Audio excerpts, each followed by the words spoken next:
Hey guys, আসসালামু আলাইকুম, welcome back to my another video. আজকে আবারও চলে আসলাম নিউ একটি ছোট্ট ভিডিও নিয়ে। আজকে শেয়ার করব সারা দিন দুপুর থেকে রাত্র পর্যন্ত আমি কি কি খেয়েছি।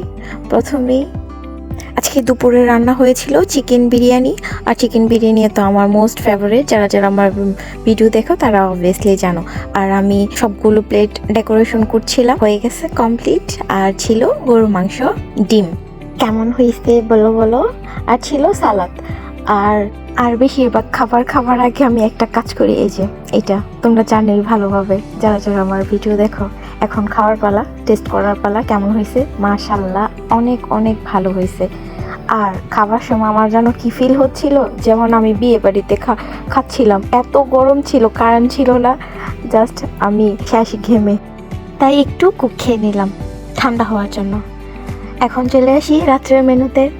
রাত্রে ছিল সাদা ভাত, মুরগির মাংস, মাছ ভাজা, আর ছিল সালাদ, আর ছিল ডাউল। টক দিয়ে ডাউল রান্না করা হয়েছিল।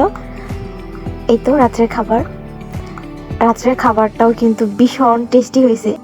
খাবার আগে আবার একটা ধাক্কা দিয়ে নিতেছি, কারণ এটা আমার ভালো লাগে করতে। মনে থাকলে করি, আবার অনেক সময় মনে থাকে না, করি না। খেয়ে দেখি কেমন হয়েছে। আলহামদুলিল্লাহ, এই খাবারটা অনেক মজা হয়েছে। আর আমার যা ভালো লাগে সারাদিন আমি তা ভিডিও করি, আর মাঝে মাঝে ভিডিও করতে ইচ্ছে করে না। তোমরা লাইক কমেন্ট শেয়ার কিচ্ছুই করো না আমার ভিডিওতে, এর জন্য আর ভালো লাগে না। প্লিজ লাইক কমেন্ট শেয়ার করে দিও, তাহলে আমি ভিডিও করতে উৎসাহ পাই আর কি, ভালো লাগে করতে। যাই হোক, অনেকক্ষণ ভক করলাম। আর লাস্টে কিন্তু একটা সারপ্রাইজ আছে। আমি আজকে একটা সারপ্রাইজ তৈরি করছি সবার জন্য। সারপ্রাইজ বলতে, আমি আমার দিয়ে কাজ করানো তো খুবই কঠিন, তাই না? তাই আমি কাজ করি না, লাস্টে একটা কাজের কাজ করছি, ডাল দিয়ে শেষ করলাম। এই যে দেখো, আজকে আমি ফ্রুট দিয়ে একটা ডেজার্ট বানাইছি, বা ফ্রুট পুডিং বানাইছি।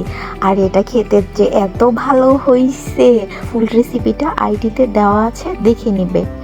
ভালো লাগলে লাইক কমেন্ট শেয়ার সাবস্ক্রাইব করে পাশে থাকবে। Tata, thanks for watching.